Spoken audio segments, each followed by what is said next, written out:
तो hello and welcome to my channel that is economic Pathshala by doctor Ananya. आज हम बात करने वाले हैं about the new topic that is dummy variable.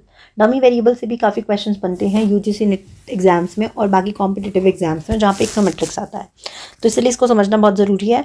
हम सेम पैटर्न रखेंगे कि पहले हम डिटेल्ड एनालिसिस करेंगे, देन लास्ट में हम एक वीडियो बनाएंगे जिसमें हम इंपॉर्टेंट पॉइंटर्स रखेंगे जो कि आपको वन डे एग्जामिनेशंस में काम आएगा, स्पेशली जहाँ पर आपके एमसीक्यू टाइप्स क्वेश्चन बनते हैं, right. So moving on to the dummy variable. अब इससे पहले मैं आपको ऑलरेडी कुछ टॉपिक करा चुकी हूँ, जैसे कि क्लासिकल लीनियर रिग्रेशन मॉडल क्या होता है, देन ऑटो कोरिलेशन क्या होता है, हेट्रोसिडासिटी क्या होती है, देन वी टॉक्ड अबाउट मल्टीक्लैरिटी क्या होता है, ठीक है, एंड टाइम सीरीज एनालिसिस के बारे में भी हमने बात की है। तो अगर आप ध्यान से देखेंगे, जब भी हमने मॉडल स्टडी किया हम इस तरीके का मॉडल पढ़ते थे, Y I equals to beta 1 plus beta 2 X I plus U I, और ये जो दोनों ही हमारे वेरिएबल्स होते थे, दैट इज एक्स आई और वाई आई, जो भी हमारे वेरिएबल्स होते थे, ये क्या होते थे, क्वांटिटेटिव नेचर के होते थे। कैसे होते थे? क्वांटिटेटिव मतलब जिनको हम नंबर्स में मेजर कर सकते हैं, राइट, जैसे 1 2 3 4 इस तरीके से। बट ऐसे बहुत सारी चीज़ें होती हैं जो कि होती तो नेचर में क्वालिटेटिव है, लेकिन हमारे किसको अफेक्ट करती है, हमारे मॉडल को अफेक्ट करती है, हमारी स्टडीज़ को अफेक्ट करती है। बट क्योंकि वो क्वालिटेटिव है, उसको हम नंबर में मेजर नहीं कर सकते, can't be measured in number, तो इसलिए हम क्या करते हैं, जनरली उसको छोड़ देते हैं, है ना, because it can't be measured in numbers, measured not measured in numbers, तो इसलिए हम क्या करते हैं, हम उसको यूज़ नहीं करते हैं। तो इसी चीज़ को देखते हुए हमने क्या किया, हमने एक न्यू कॉन्सेप्ट लाया, दैट इज डमी वेरिएबल, ठीक है, जिसमें कि डमी वेरिएबल का मतलब क्या है, यानी ऐसे वेरिएबल्स, ऐसे क्वालिटेटिव वेरिएबल्स जो कि कहीं ना कहीं हमारे रिग्रेशन मॉडल को अफेक्ट करते हैं, उसको हम पढ़ेंगे किसके थ्रू, डमी वेरिएबल्स के थ्रू। आई होप सबको कॉन्सेप्ट समझ में आ गया होगा। मान लीजिए एग्जाम्पल के थ्रू समझाती हूँ, अगर नहीं आया समझ तो, जैसे मान लीजिए किसी भी इंडिविजुअल है, कोई भी इंसान है, उसकी जो इनकम है वो किस किस चीज़ों के ऊपर डिपेंड करती है। उसकी जो इनकम है, सबसे पहले आप कहेंगे कि मैम उसकी क्वालिफिकेशन के ऊपर डिपेंड करती है। जितनी ज़्यादा अच्छी क्वालिफिकेशन होगी, ऐसा हम मानते हैं कि जितनी ज़्यादा क्वालिफिकेशन अच्छी होगी उतना ज़्यादा वो पैसा कमा रहा होगा, ठीक है। फिर उसकी एज के ऊपर भी डिपेंड करता है, ठीक है। देन बट आजकल ऐसा नहीं है, age is just a number, ठीक है। एक्सपीरियंस हो गया कि आपने कितना एक्सपीरियंस गेन किया है, ठीक है। बट क्या इन चीज़ों के अलावा ऐसे क्वालिटेटिव वेरिएबल्स जो कि क्वालिटेटिव हैं लेकिन फिर भी वो अफेक्ट करते हैं हमारी इनकम को, जैसे कि हमारा क्या है, हमारा जेंडर है, ठीक है। हमारी कंट्री में ही आप देख सकते हैं कि सेम काम के लिए मेल को ज़्यादा पे की जाती है एज कम्पेयर टू फीमेल, ठीक है। जेंडर के अलावा वी हैव कलर हमारे यहाँ पर नहीं, लेकिन in the countries like USA and Africa, वहाँ पर वाइट और ब्लैक का बहुत भेदभाव होता है, आप सबको पता होगा, गोरा काला, है ना। हमारे यहाँ नहीं है, हमारे यहाँ मेल फीमेल का डिस्क्रिमिनेशन ज़्यादा है, ठीक है। और रीजनल डिफरेंसेस, जैसे आप देखते होंगे, अगर मान लीजिए कोई भी जॉब कर रहे हैं, आप कोई भी देख लीजिए, मान लीजिए आप कोई टीचिंग जॉब कर रहे हैं, यही आप टीचिंग जॉब किसी बड़ी जो है ऐसी सिटी में करें, जैसे न्यू दिल्ली है, मुंबई है, तो वहाँ पर जो आपको पे स्केल मिलता है वो कंपैरेटिवली, अगर आप यही किसी छोटे शहर में कर रहे हैं तो आपको क्या मिलेगा, पे स्केल जो है कम मिलेगा छोटे शहर में, और बड़े शहरों में आपको पे स्केल क्या मिलेगा, ज़्यादा मिलेगा, ठीक है। तो यही सब चीज़ें हैं, इन्हीं चीज़ों को देखते हुए हमने क्या कॉन्सेप्ट इंट्रोड्यूस किया, डमी वेरिएबल का कॉन्सेप्ट यूज़ किया। Now the second important point is, ये हम इंट्रोडक्शन समझ रहे हैं, आप इसको एज अ पॉइंटर्स अपने उसमें लिख सकते हैं। डमी वेरिएबल्स को मैं मोस्टली अब डी वी से डिनोट करूंगी, बार बार डमी वेरिएबल नहीं लिखूंगी, टाइम वेस्ट होता है, ठीक है। तो डमी वेरिएबल का दूसरा नाम क्या है, यानी इनको हम क्या बोलते हैं, इनको हम बोलते हैं कैटेगोरिकल वेरिएबल्स, ठीक है। कैटेगोरिकल वेरिएबल्स क्यों बोलते हैं, क्योंकि हम इनको डिफरेंट कैटेगरीज में डिवाइड कर सकते हैं। जैसे मान लीजिए जेंडर है, जेंडर को हम डिवाइड कर सकते हैं मेल और फीमेल में, इसलिए हमने इनको क्या बोला, कैटेगोरिकल वेरिएबल बोला, ओके। इसके अलावा हम इसको बोलते हैं इंडिकेटर वेरिएबल, क्योंकि इंडिकेट करता है ना कि कोई मेल है या फीमेल है, वाइट है या ब्लैक है, नॉर्थ से है साउथ से है, तो ये इंडिकेट करता है। नेक्स्ट है, इसको हम बोलते हैं बाइनरी या डाइकोटमस वेरिएबल। डाइकोटमस, डाई मीन्स टू, कॉटमस मतलब जिसके टू पार्ट्स में हम जिनको डिवाइड कर सकते हैं, डाइकोटमस वेरिएबल। इनको हम बाइनरी या डाइकोटमस वेरिएबल क्यों बोलते हैं, इसका भी रीजन बता देती हूँ। बिकॉज जो हमारे डमी वेरिएबल होते हैं उनको हमारे मॉडल में इनकॉर्पोरेट करने के लिए हम जनरली इनको दो वैल्यूज देते हैं, दैट इज 0 एंड 1। तो हम क्या कहते हैं कि ये जो डमी वेरिएबल है ये दो ही वैल्यूज ले सकते हैं, आइदर 0 और 1। 0 क्या शो करता है, the absence of the trait, trait मतलब जो भी हम वेरिएबल बोल रहे हैं उसमें अगर कोई चीज़ है, से मान लीजिए हमने कहा अगर वो मेल है तो हम उसको 0 से उसको हम मान लीजिए 1 से डिनोट करेंगे, और अगर वो फीमेल है तो उसको हम किससे डिनोट करेंगे, तो हम उसको 0 से मान लीजिए डिनोट करेंगे। तो एब्सेंस और प्रेजेंस ऑफ द ट्रेट, इस तरीके से हम उसको डिनोट करते हैं 0 और 1 से।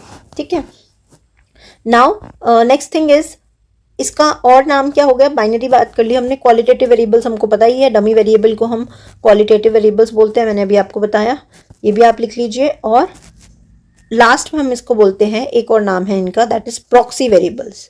प्रॉक्सी का क्या मतलब है, आप क्लास में जब आप एज अ स्टूडेंट होंगे, आप क्लास में क्या करते हैं, प्रॉक्सी लगाते हैं। प्रॉक्सी का क्या मतलब होता है, दैट यू आर, आप किसी और के बिहाफ पर उसकी अटेंडेंस लगा रहे हैं, है ना। तो हम यहाँ पे इनको प्रॉक्सी वेरिएबल क्यों बोलते हैं, क्योंकि ये उन क्वालिटीज के बिहाफ पर जो है उनको रिप्रेजेंट कर रहे हैं। ठीक है, so these are some of the points जो आपको पता होने चाहिए। अब हम एग्जाम्पल से बात करते हैं। मान लीजिए मैं आपको एक नॉर्मल सा एग्जाम्पल बताती हूँ डमी वेरिएबल के उसका मॉडल का, एंड देन फिर हम आगे बात करेंगे। For example we have Y I beta D I plus U I, जहाँ पर वाई क्या है, किसी भी, मान लीजिए हम किसी टीचिंग असाइनमेंट की बात कर रहे हैं तो हम बात कर लेते हैं, मान लीजिए annual salary of a professor, right. Then we have D I, D I क्या है, it is called, D I क्या है, हमारा डमी वेरिएबल है जो कि 2 वैल्यूज ले सकता है। ठीक है, 2 वैल्यूज कौन सी है अभी बात कर लेते हैं।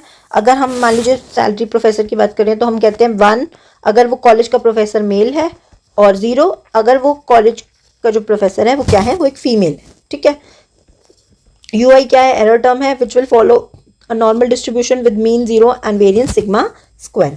ठीक है, और जिस भी कैटेगरी को, एक और पॉइंट आप लिख लीजिएगा, जिस भी कैटेगरी को हम 0 असाइन करते हैं, यहाँ पे लिख लीजिएगा, जिस भी कैटेगरी को हम 0 असाइन करते हैं उसको हम क्या बोलते हैं, बेस कैटेगरी, रेफरेंस कैटेगरी या फिर बेंचमार्क कैटेगरी। क्या मतलब हुआ, कह रहे हैं कि जो जिस भी, जैसे मान लीजिए यहाँ पर हमने फीमेल लिया है, फीमेल को हम क्या कर रहे हैं, फीमेल को हमने 0 असाइन किया है, तो इसका मतलब 0 क्या हो जाएगी, हमारी बेस या रेफरेंस कैटेगरी, यानी कि हम फीमेल के बेसिस पर मेल की जो भी सैलरी की बात करेंगे उसको कंपेयर करेंगे, यानी फीमेल हमारा बेस हो गया, फीमेल को कितनी सैलरी मिलती है उसके बेस पर हम कंपेयर करेंगे कि मेल को कितनी मिलती है। ठीक है, तो वो हमारा बेस हो गया या रेफरेंस हो गया। ठीक है, आई होप आपको समझ में आ गया होगा। Now moving on to the next thing जो कि बहुत इंपॉर्टेंट है, हमें पता होना चाहिए, that is what are the types of regression model. What are the types of regression model, तो क्या है टाइप्स ऑफ रिग्रेशन मॉडल, उनकी बात करते हैं। Firstly we have ANOVA models. ANOVA का फुल फॉर्म क्या है, एनालिसिस ऑफ वेरिएंस। मान लीजिए if all the independent variables are qualitative in nature, तो ऐसे मॉडल को हम क्या बोलेंगे, एनोवा मॉडल बोलेंगे। एनकोवा क्या है, analysis of covariance model. Analysis of covariance model. ठीक है, अब मान लीजिए आपके मॉडल में कुछ इंडिपेंडेंट वेरिएबल्स क्वालिटेटिव हैं और कुछ क्या है, क्वांटिटेटिव है, कुछ आईवीज जो हैं वो क्या है, क्वांटिटेटिव है, तो ऐसे मॉडल को हम क्या कहेंगे, ANCOVA model, that is analysis of covariance model. और तीसरे तरीके के मॉडल होते हैं लीनियर प्रोबेबिलिटी मॉडल, जिसमें कि आपका डिपेंडेंट वेरिएबल इज क्वालिटेटिव। अगर आपका डिपेंडेंट वेरिएबल क्वालिटेटिव होगा तो उसको हम क्या कहेंगे, लीनियर प्रोबेबिलिटी मॉडल। क्लियर हुआ। जैसे कि मान लीजिए y equals to alpha plus beta X I plus U I, ये एक्स आई अगर पूरा ही सिर्फ एक्स आई क्वालिटेटिव है तो हम क्या कहेंगे, ये एनोवा मॉडल है। अगर मान लीजिए 2 हैं, x1 b से बीटा 2 x2, ये क्वालिटेटिव है कि क्वांटिटेटिव है, तो ऐसा मॉडल क्या हो गया, एनकोवा मॉडल। और अगर y हमारा कैसा है, क्वालिटेटिव है, तो उसको हम क्या बोलेंगे, लीनियर प्रोबेबिलिटी मॉडल। इसी के पार्ट है हमारे प्रोबेट एंड लॉजिट मॉडल। ठीक है, इसके बारे में भी हम डिटेल में पढ़ेंगे। ओके, सो अभी हम स्टार्ट करते हैं एनोवा मॉडल से। जैसे कि आप लोगों ने थंबनेल पे देखा होगा कि आज का हमारा टॉपिक है that is to talk about the dummy variable trap, जो कि कई बार रिपीटेड भी है, मतलब इसका क्वेश्चन पूछा भी गया आपसे एग्जाम में। तो हम एनोवा मॉडल से ही स्टार्ट करते हैं। So ANOVA model is we have Y I equals to beta 1 plus beta 2 D I plus U I. ठीक है, जहाँ पर अभी बताया था, मान लेते हैं Y I stands for the average salary, annual salary कह लीजिए या वेजेस कह लीजिए। ठीक है, जहाँ पर डी आई जो होता है वो 1 इफ़ वो वर्कर मेल है, if worker is male, and अगर वो फीमेल है and if worker is female तो हम उसको 0 वैल्यू साइन कर रहे हैं। सो अब हम बात करते हैं कि अगर हमारे पास normal Y I equals to beta 1 plus beta 2 X I plus U I model होता था, जिसको हम क्लासिकल लीनियर रिग्रेशन मॉडल बोलते हैं फॉर द केस ऑफ जिसमें हमारे पास एक इंडिपेंडेंट और एक डिपेंडेंट वेरिएबल होता है। तो हम एक्सप्लेनेशन कैसे लिखते थे बीटा 1 की और बीटा 2 की? हम क्या कहते थे, if the expected value of Y I given the value of X I is 0, तो हमारे पास क्या होता था, ये बीटा 1 के बराबर होता था। सिंपल शब्दों में अगर जिसको ये बात समझ नहीं आई वो इतना समझो कि हम क्या कहते हैं, ये बीटा 1 क्या होती है, इंटरसेप्ट टर्म होती है। इसको हम क्या बोलते हैं, इंटरसेप्ट टर्म। तो इसको हम ऐसे भी कह सकते हैं कि अगर हमारी एक्स आई की वैल्यू 0 है तो वाई आई की वैल्यू क्या होती है, बीटा 1 है। This is the explanation of the intercept term, right? हमने कई बार पढ़ा हुआ है। नाउ अब बात करते हैं बीटा 2। बीटा 2 क्या एक्सप्लेन करती है? बीटा 2 क्या होता है, स्लोप ऑफ द लाइन।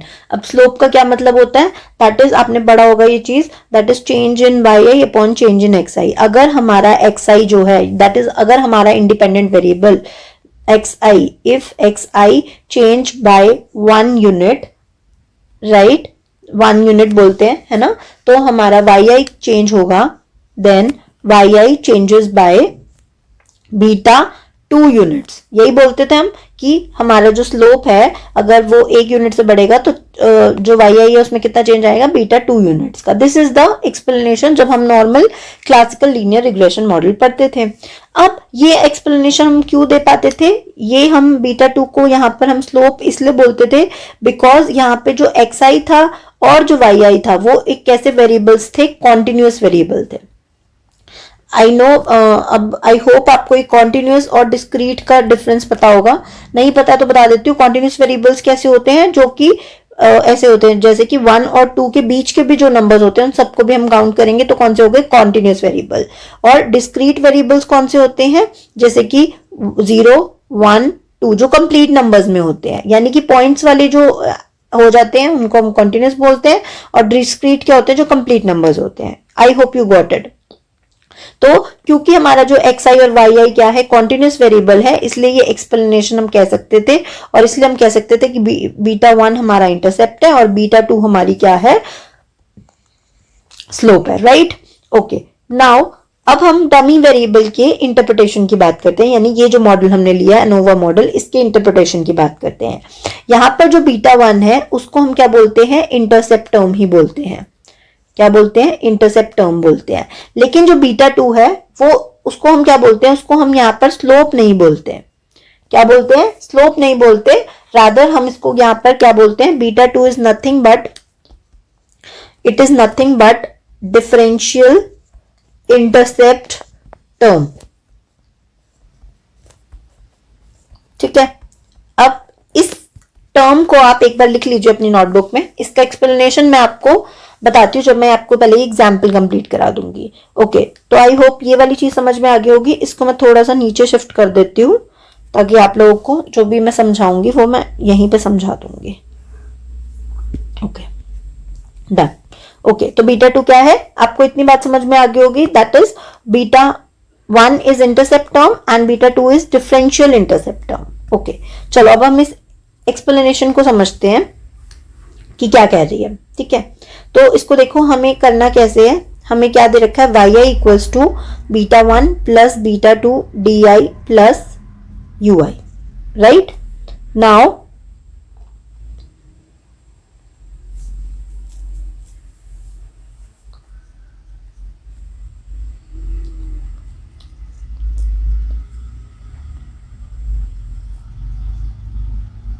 अगर हम इसकी एक्सपेक्टेड वैल्यू निकालें तो क्या हो जाएगी expected value, expected value of beta 1 plus beta 2 di plus ui.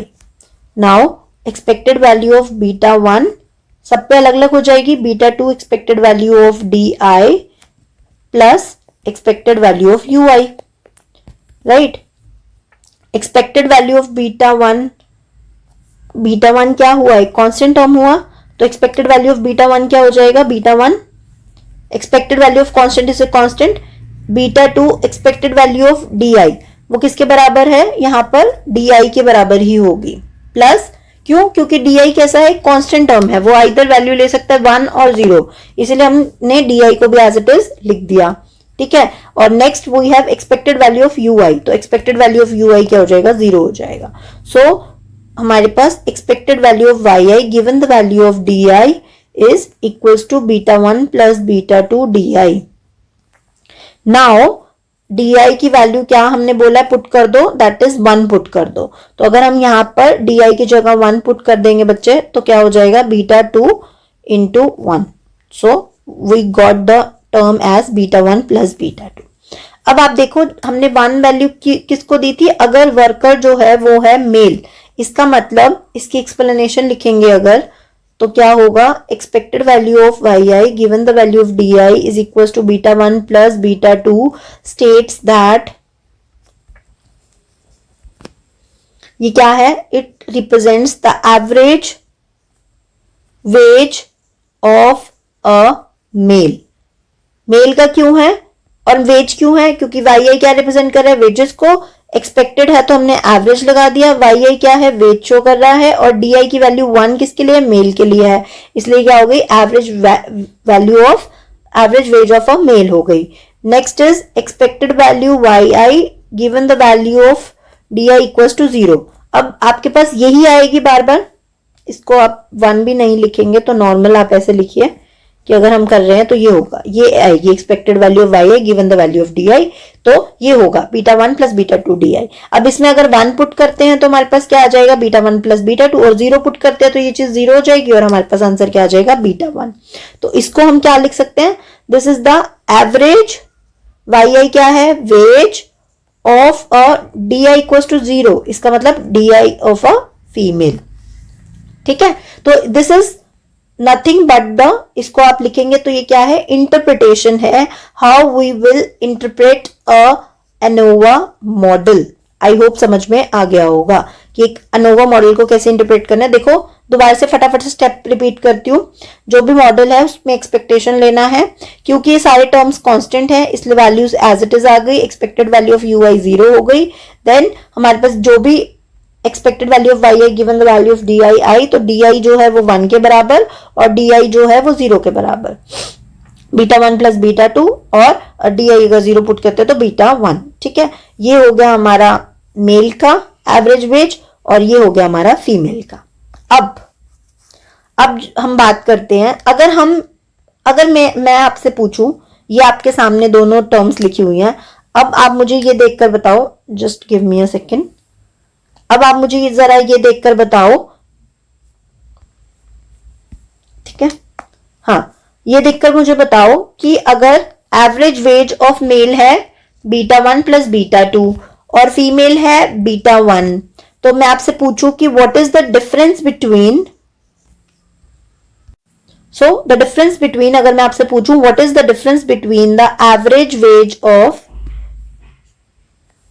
What is the difference between average wage of male and female, तो क्या देंगे आप आंसर, आप कहेंगे मैम ये तो बहुत सिंपल है, beta 1 plus beta 2 minus beta 1, तो ये क्या हो गया, ये कैंसिल आउट हो गया, तो हमारे पास बच गया बीटा 2।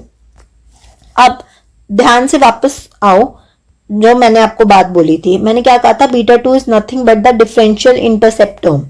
अब क्लियर हो रहा होगा आपको थोड़ा थोड़ा कि जो बीटा 1 है वो इंटरसेप्ट टर्म है, लेकिन वो जो इंटरसेप्ट टर्म है, एक बार मैं कलर चेंज करती हूँ, just give me a second, अब ये देखो जो बीटा 1 है वो इंटरसेप्ट टर्म है, यानी कि बीटा 1 जो है यहाँ पर वो किसका एवरेज वेज दिखा रहा है, फीमेल का, यानी जो बीटा 1 है वो क्या दिखाएगा, वो ये दिखाएगा जो भी बेंचमार्क कैटेगरी है, जो भी बेस कैटेगरी है जिससे हम कंपेयर कर रहे हैं, जैसे कि हमारे केस में फीमेल है, तो बीटा 1 जो है वो बेस या बेंचमार्क कैटेगरी के एवरेज, जो भी आपने वाई टर्म लिया है, हमारे केस में वेजेस लिया है, तो एवरेज वेज को रिप्रेजेंट करेगा।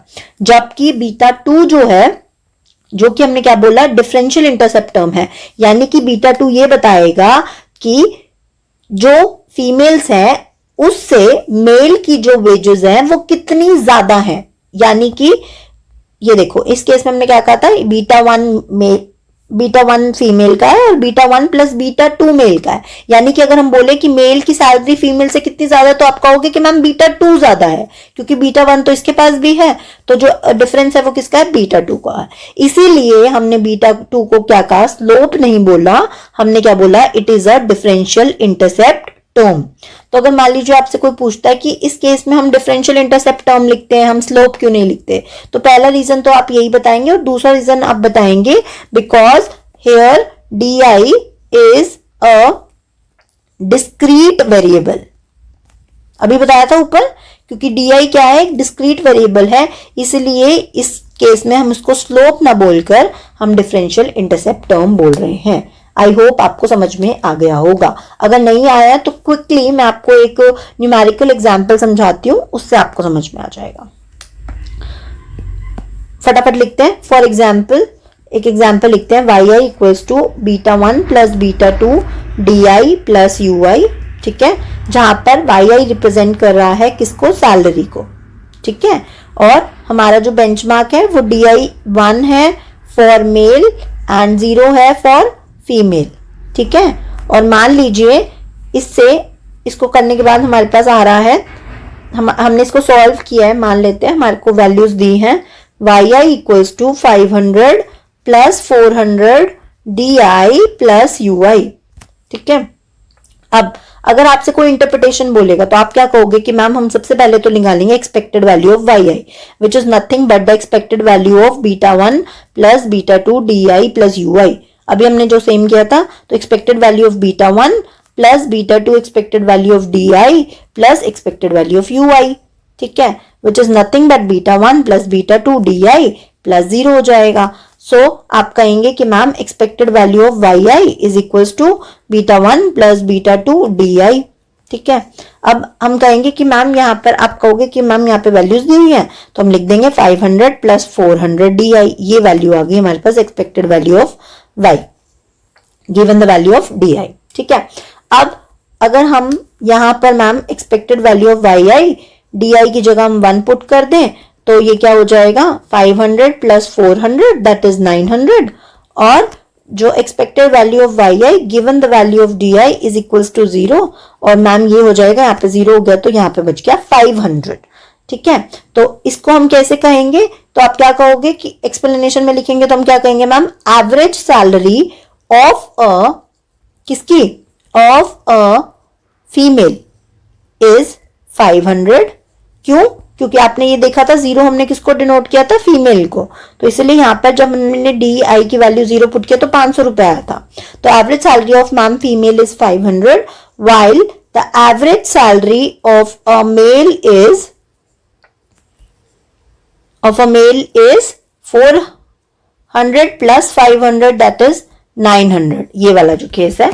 और आप कहेंगे कि मैम जो डिफरेंशियल इंटरसेप्ट टर्म है, यानी कि कौन सा है इस केस में differential intercept term, ma'am beta 2 क्या है यहाँ पर 400, तो आप कहोगे कि मैम 400 जो है वो दिखा रहा है the difference between the average salary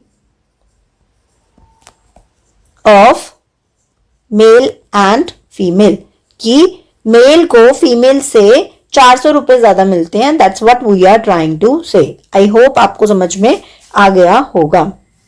ठीक है, तो बीटा 1 रिप्रेजेंट्स, इस केस में अब हमें क्या समझ में आया, इस केस में हमें ये समझ में आया कि ma'am beta 1 represents the average wages of female या benchmark category, beta 2 represents how much the salary of a male differ from the female, and beta 1 plus beta 2 represents the average wages of a male। इस तरीके से आप इसको explain करेंगे। आई hope समझ में आ गया होगा। अब हम बात करते हैं about the next topic, that is dummy variable trap. Very very important topic. इसको बहुत अच्छे से समझिएगा क्योंकि कई बार इस पे क्वेश्चन भी आया है एग्जाम में भी, और किस टाइप का क्वेश्चन आया है मैं वो भी बता दूंगी आपको। तो डमी वेरिएबल ट्रैप, क्या होता है डमी वेरिएबल ट्रैप? तो सिंपल वर्ड्स में समझे कि if we have k categories and if we assign k dummies for them, the problem arise will be called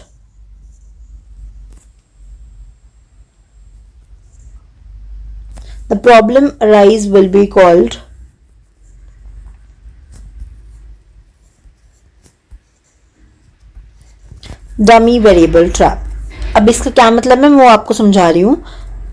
देखो, मान लीजिए अभी मैंने आपको पढ़ाया कि हमारे पास कैटेगरी थी, कैटेगरी क्या थी?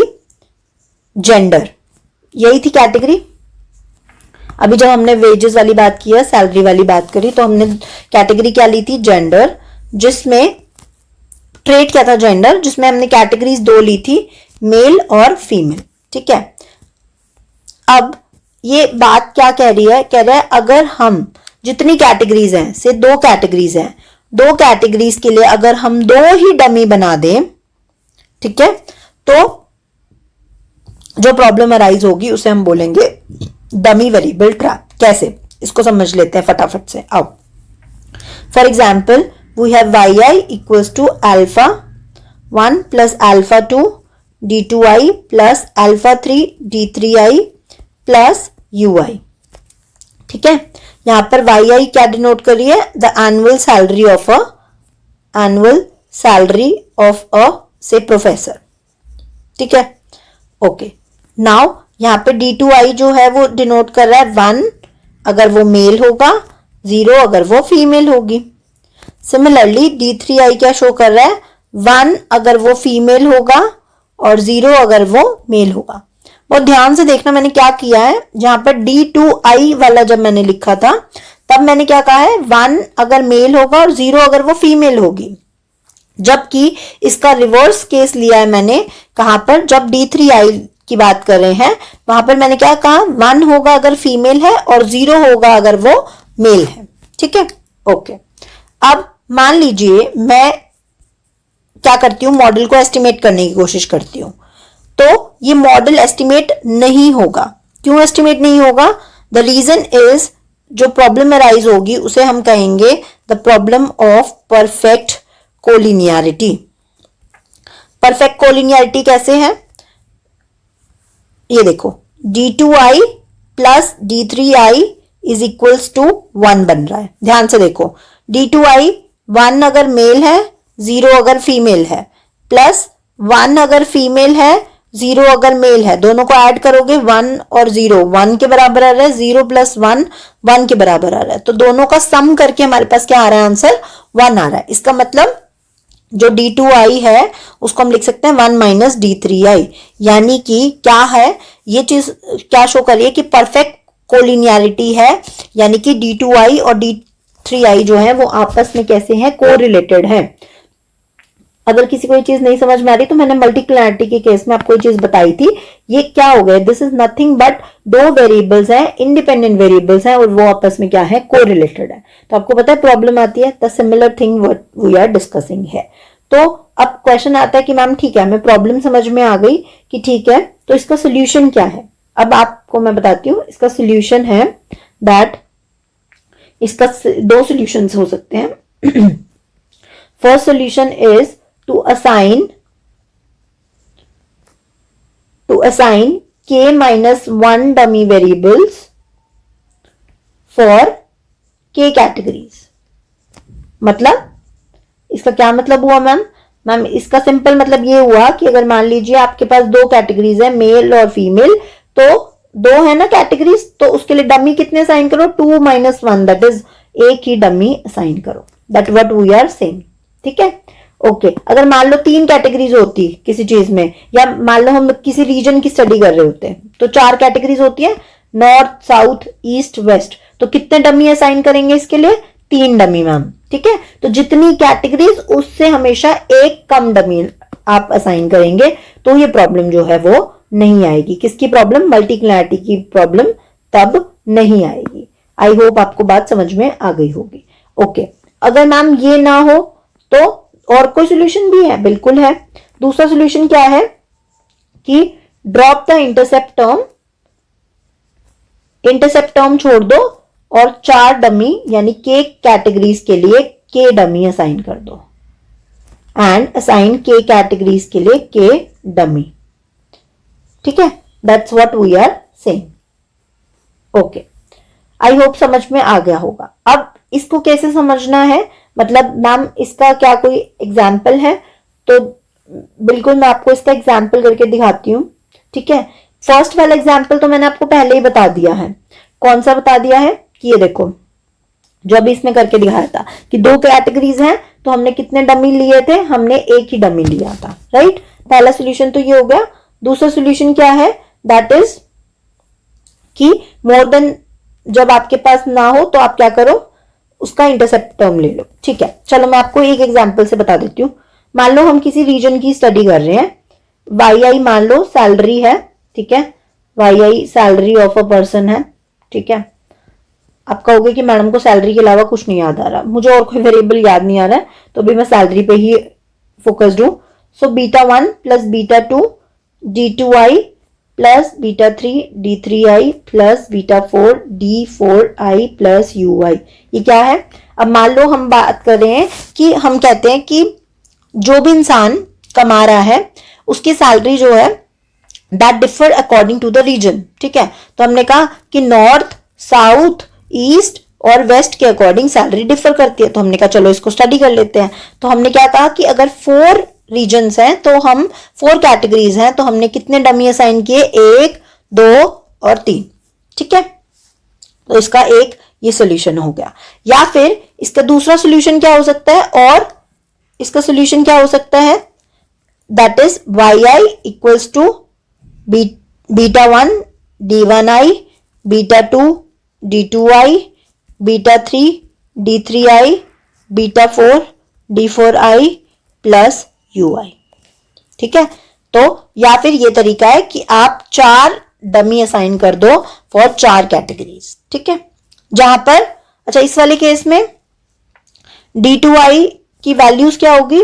इट इज 1 अगर नॉर्थ है, 0 अगर 0 अदरवाइज मतलब कुछ भी हो सकता है other than north, south, east, west, कुछ भी हो सकता है। सिमिलरली d3i है तो वो 1 होगा और 0 होगा। 1 होगा मान लीजिए साउथ और अदरवाइज। ठीक है, d4i क्या हो जाएगा?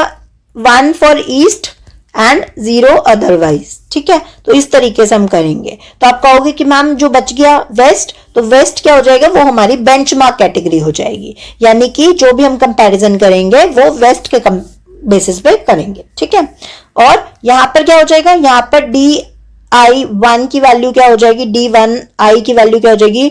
1 अगर वो नॉर्थ है, 0 अदरवाइज। d2i क्या हो जाएगा? इट इज 1 अगर वो साउथ है और 0 अदरवाइज। ठीक है, 0 अदरवाइज। d3i क्या हो जाएगा? 1 अगर वो से ईस्ट है और 0 अदरवाइज। और d4i क्या हो जाएगा? 1 फॉर वेस्ट एंड 0 अदरवाइज। ठीक है, तो इस तरीके से हमारा मॉडल बन जाएगा।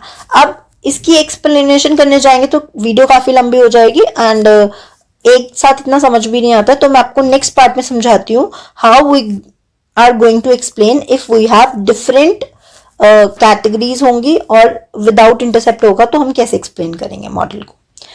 आई होप यहाँ तक आपको सब कुछ समझ में आ गया होगा। कुछ भी डाउट है तो आप नीचे कमेंट बॉक्स में लिख सकते हैं। Till then thank you and bye bye.